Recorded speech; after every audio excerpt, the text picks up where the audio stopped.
অঝোর ধারায় বৃষ্টি পড়ছে তো পড়ছে, আর আমি সেই বৃষ্টির মধ্যে ভিজতে ভিজতে দিক বিদিক ছুটে বেড়াচ্ছি।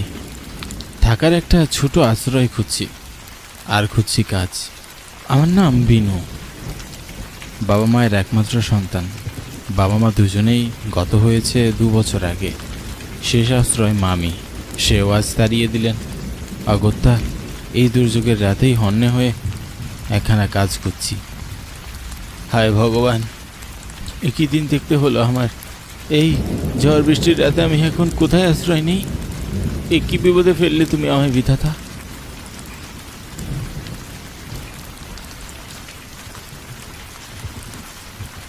সহসা কিছু দূরে খানিক আলো দেখতে পেলাম। মনে একটু সাহস বাড়ল।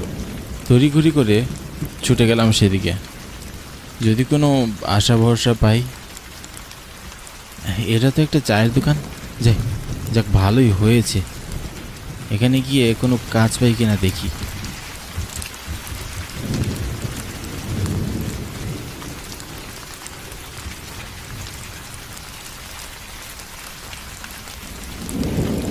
একই মশাই, এত রাতে ভিজছেন কেন?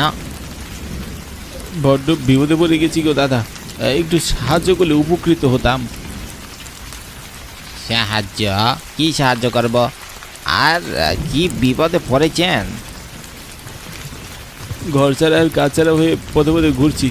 একটা আশ্রয় চাই আর একটা কাজও। যদি ব্যবস্থা হতো অনেক উপকৃত হতাম।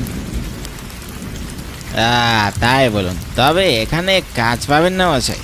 ওখানে একটা ছেলে আগে থেকেই কাজ করে। ও, তবে আর কি করার। আচ্ছা, কোথায় গেলে কাজ পাওয়া যাবে বলতে পারেন? না বাপু, ওসব আমি জানি না।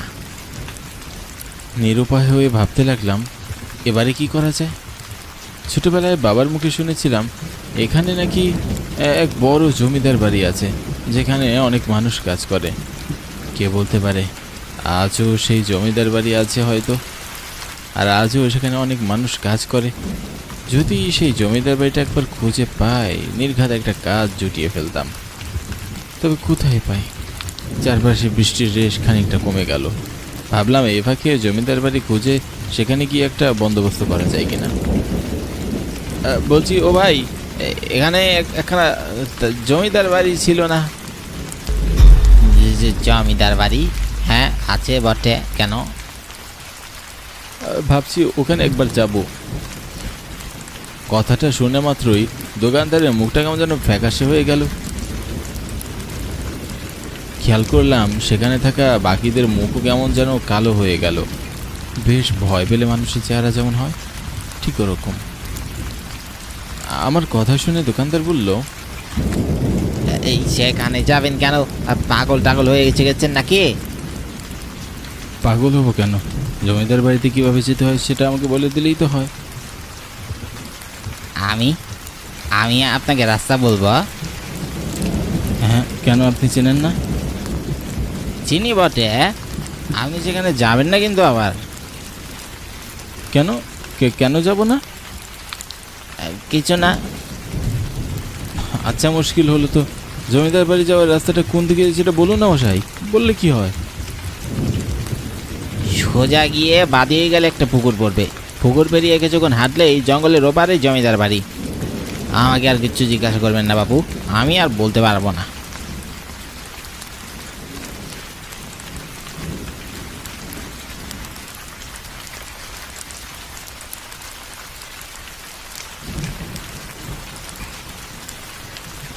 চাওয়ালা এমন করলো কেন জানি না। ওখানে থাকা বাকিরাও ভয়ে কুকড়ে গেল, বুঝতে পারছি না। যাকগে, আমার বর্তমানে একটা কাজ হলেই হবে। চারপাশে বৃষ্টি থেমে গেছে, বেশ খানিকক্ষণ হয়ে গেল, কিন্তু তবু তার রেশ যেন এখনো পুরোপুরি থামেনি। রাস্তাটা বেশ পিচ্ছিল হয়ে আছে। জঙ্গল পেরোলেই বোধ হয় জমিদার বাড়ি পাওয়া যাবে। আমি হাঁটার গতি দ্রুত বাড়ালাম। যে করেই হোক, যত তাড়াতাড়ি সম্ভব আমাকে জমিদার বাড়িতে পৌঁছাতেই হবে।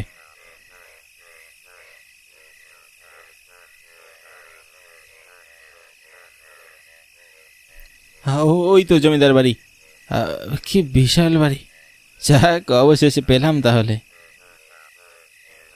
জমিদার বাড়ি দেখার পর আমি সেই বাড়ির দিকে অগ্রসর হই। সুবিশাল প্রাচীরে ঘেরা জমিদার বাড়ি। যদি এই বাড়িতেই একখানা কাজ বাগিয়ে নিতে পারি তবে আমাকে আর কে পায়। মনের ভিতরে সেই আশা নিয়ে এগিয়ে চললাম বাড়ির দিকে। বাড়ি দেখেই মনে হচ্ছে বেশ পুরনো। শুনেছিলাম বহু বছরের পুরনো এই বাড়ি, তবে এতটা পুরনো সেটা ভাবিনি। বাড়িটিকে দেখেই গাটা কেমন ছমছম করছিল, কিন্তু অগত্যা এখানেই আমাকে যেতে হবে। বাড়িটার চারপাশে কেমন ঝোপঝাড় জঙ্গল, বাড়ির সামনে কাউকেই দেখা যাচ্ছে না। আমি সাহস করে বাড়ির ভিতরে প্রবেশ করলাম।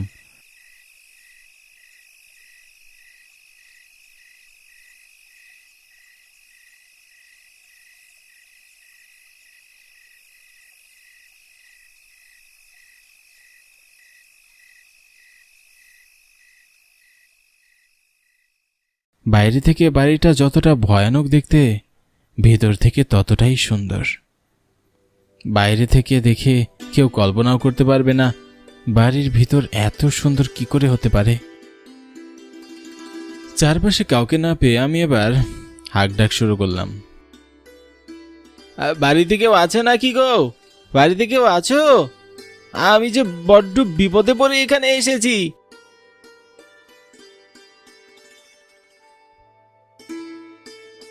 কে তুমি বাছা? এত রাতে এই বৃষ্টির ভেতরে তুমি এখানে কি করছো?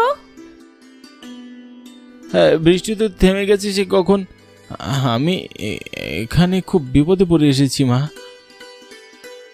বিপদ? কি বিপদ? হ্যাঁ, আমি পাশের গায়ের মানুষ। বাবা মা মারা যাওয়ার পরে আমি মামা মামির কাছে থাকতাম, কিন্তু মামি আমাকে তাড়িয়ে দিল। আশ্রয় নেই, কাজও নেই, পথে পথে ঘুরে বেড়াচ্ছি মা। জমিদার বাড়িতে নাকি অনেক কাজ আছে, দয়া করে যদি আমাকে একটা কাজ পাইয়ে দিতেন, খেয়ে পরে বেঁচে থাকতে পারতাম। তা আপনি কে মা? আমার বাড়িতে এসে বলছো আবার আমি কে? আমি এ বাড়ির জমিদারের বউ, জমিদার গিন্নি। ভুল হয়ে গেছে গিন্নিমা, আমি আসলে জানতাম না যে আপনি জমিদার বাড়ির গিন্নিমা।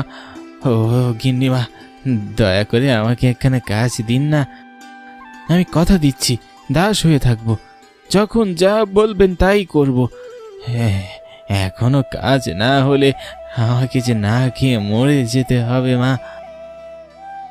আচ্ছা বেশ, রাখলাম তোমাকে কাজে। ঘরদোর পরিষ্কার করবে আর সব কিছুর দেখাশোনা করবে। জমিদার মশাই মারা যাওয়ার পর এখানে সবাই কাজ ছেড়ে আস্তে আস্তে চলে গেছে। আমি একাই এখন এই গোটা বাড়ি আঁকড়ে বসে আছি। এই গোটা বাড়িতে আপনি ছাড়া আর কেউ নেই গিন্নিমা? না, আর কেউ নেই। মাইনে পত্তর কিছুই দিতে পারবো না বাপু। 3 বেলা খেতে পড়তে পারবে, আর এ বাড়িতেই না হয় তুমি থাকবে। আমার কোনো মাইনে দরকার নেই গিন্নিমা, শুধু খেতে আর থাকতে দিলেই আমার চলবে। অনেক উপকার করলেন আপনি আমার। তা বাপু, তোমার নাম কি বাছা? বিনু গিন্নিমা, আমার নাম বিনু। তা বেশ, শোনো বিনু, একখানা বিষয়ে সাবধান করে দিচ্ছি তোমাকে। রাত হলে কখনো নিজের ঘর থেকে বেরোবে না, আর এ বাড়ির বাহিরে কখনো যাবে না। যাও, এবার কাজে লেগে পড়ো। আচ্ছা গিন্নিমা।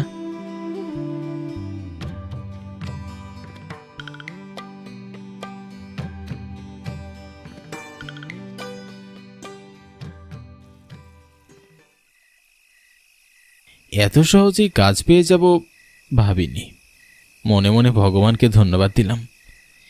এরপর আমার চোখে ঘুম জড়িয়ে আসতে লাগলো, কিন্তু হঠাৎ ঘটল এক আজব ঘটনা। ঘুমে চোখ লেগে এলো আমার। এমন অবস্থায় টের পেলাম কেউ একজন কাঁদছে। কোনো মেয়ে মানুষের গলা। প্রথমে ভেবেছিলাম স্বপ্ন দেখছি, পর মুহূর্তে আভাস পেলাম যে সত্যি সত্যি কেউ কাঁদছে। আমি উঠে বসলাম। এই মধ্যরাতে কে কাঁদছে? গিন্নিমা তো বলেছিল এ বাড়িতে তিনি ছাড়া আর কেউ থাকেন না, তবে এটা কার গলা? সংশয় আমার মনের ভিতর কুডাক ডাকতে শুরু করলো। জানি না কেন খুব ভয় অনুভব হতে লাগলো।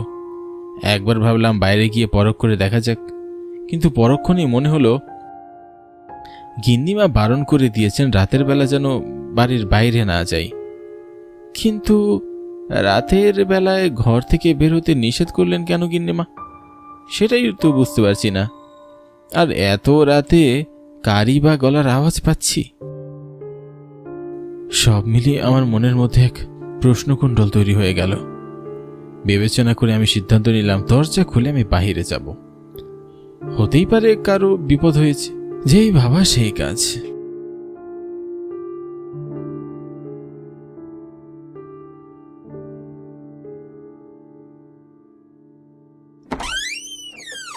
আমি ঘর থেকে বেরিয়ে এলাম, কিন্তু আশ্চর্যের বিষয় হলো আমি বাড়ির বাইরে বেরোতে আওয়াজটা কোথায় যেন মিলিয়ে গেল।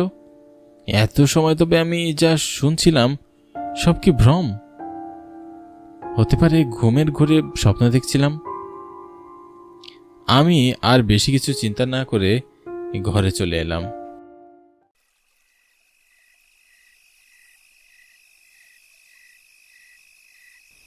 ঘরে এসে খাটে গায়ে দিয়ে শুয়ে পড়লাম, আর শুয়ে পড়ার সাথে সাথে আমার চোখে ঘুম চলে এলো।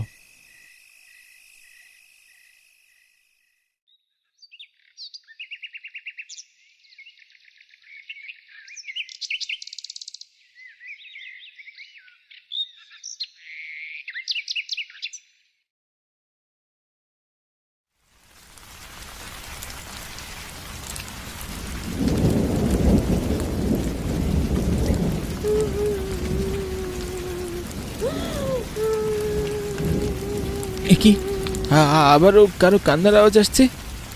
হচ্ছেটা কি? আমি প্রতিদিন কান্নার আওয়াজ পাচ্ছি কেন? এক আজব ঘটনা করছে কেন আমার সাথে? আজ আমাকে রহস্যভেদ করতেই হবে। এটা ভেবে বিছানা ছেড়ে উঠে আমি বাইরে গেলাম।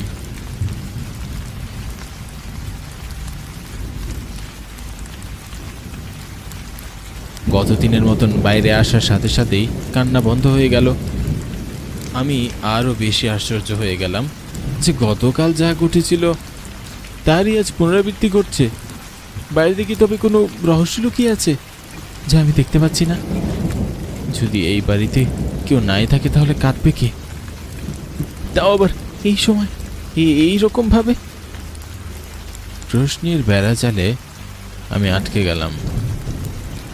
আমি চারপাশে খুঁজতে আরম্ভ করলাম। খুব সম্ভবত কেউ আছে আশেপাশে।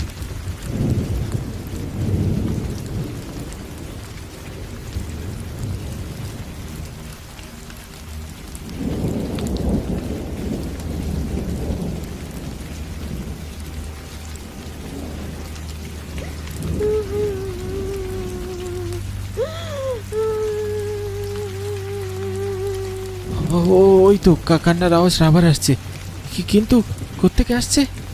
না, আজ যে করি হোক আমাকে কান্নার আওয়াজের রহস্যটা উদ্ঘাটন করতে হবে।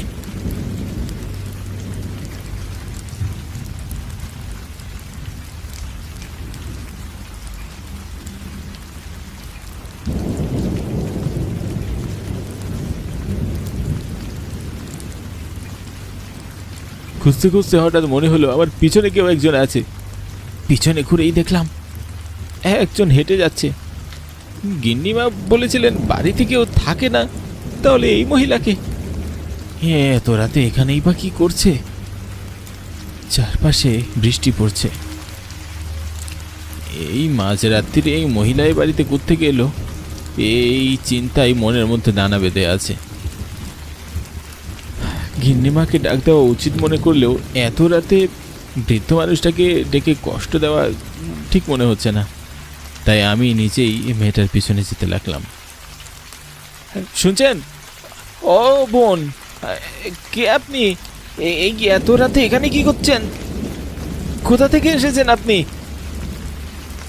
কি শুনতে পাচ্ছেন না নাকি? হ্যাঁ, এই যে শুনছেন। কি আজব, উত্তর দিচ্ছে না কেন? এখানে কি করে এলেন?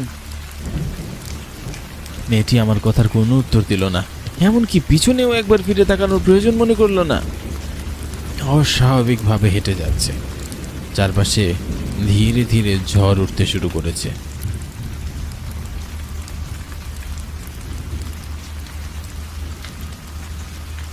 অন্ধকারের ভিতর দিয়ে মেয়েটা সামনের দিকে হেঁটে যাচ্ছে, আর আমি ওর পিছনে হেঁটে যাচ্ছি।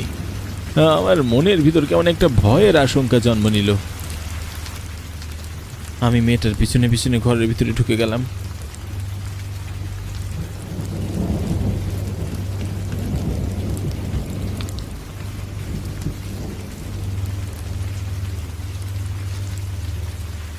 কে আপনি? তো তখন থেকে আপনাকে দেখছি, আপনি সাড়া দিচ্ছেন না কেন? কেন আমার পিছন পিছন আসছো? চলে যাও এখান থেকে। তুমি রোজ রাতে কাঁদো কেন? আমি কান্নার আওয়াজ পাই। এ বাড়িতে গিন্নিমা ছাড়া আর কেউই তো থাকে না শুনেছি। তুমি কে? আমি মৃন্ময়ী। কে বললো এখানে কেউ থাকে না? এই যে আমি থাকি।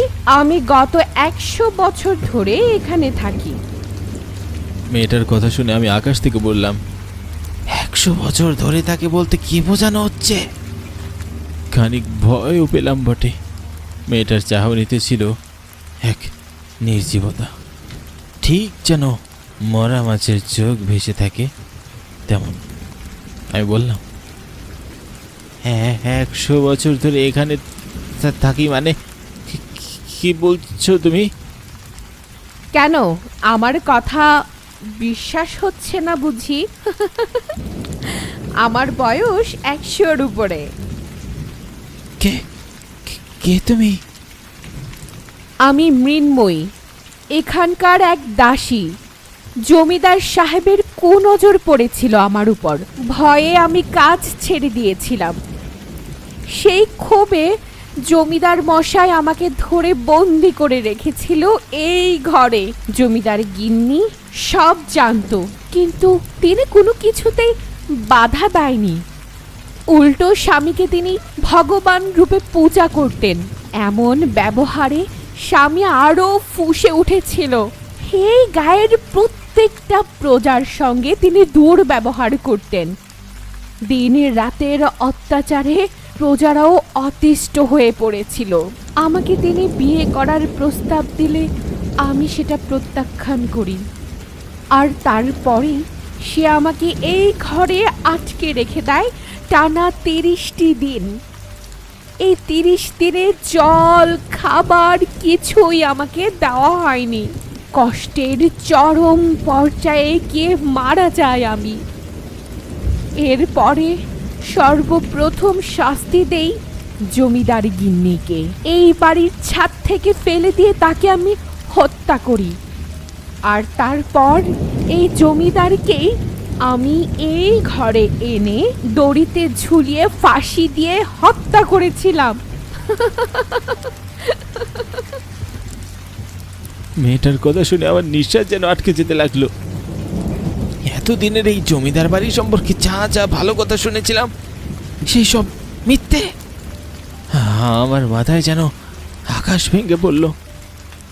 যিনি গিন্নিমাকে হত্যা করেছিল, তবে আমি যার সাথে কথা বলেছি তিনি কে? মাথায় এক পশলা প্রশ্ন এসে ঝাঁকে ঝাঁকে দানা বাঁধতে শুরু করলো। আমি জিজ্ঞাসা করলাম, গিন্নিমাকে মেরে ফেলেছ? তাহলে আমি যার সাথে কথা বলেছি তিনি কে?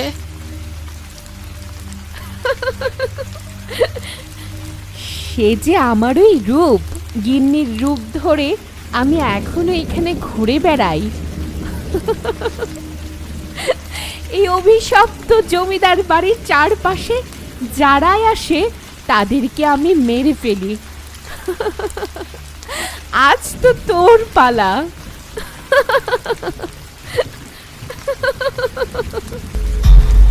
আমি দেখলাম আমার চোখের সামনে এই গিন্নিমার রূপ ধারণ করলো সেই কম বয়সী নারী মূর্তি।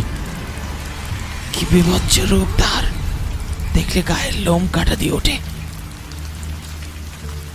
এমন বিভৎস রূপ দেখে আমি আর দাঁড়িয়ে থাকতে পারলাম না, দৌড়ে বেরিয়ে গেলাম ঘর থেকে। দৌড়াতে দৌড়াতে কখন জমিদার বাড়ির বাইরে বেরিয়ে এসেছি খেয়ালই করলাম না। আমার কপাল দিয়ে ঘাম পড়ছে, মেরুদণ্ড দিয়ে ভয়ের শীতল স্রোত বয়ে যাচ্ছে। নিজের চোখকে বিশ্বাস করতে পারছি না, সত্য নাকি স্বপ্ন। হঠাৎ বাইরে কিসে যেন হোঁচট খেয়ে মুখ থুবড়ে আমি পড়ে গেলাম।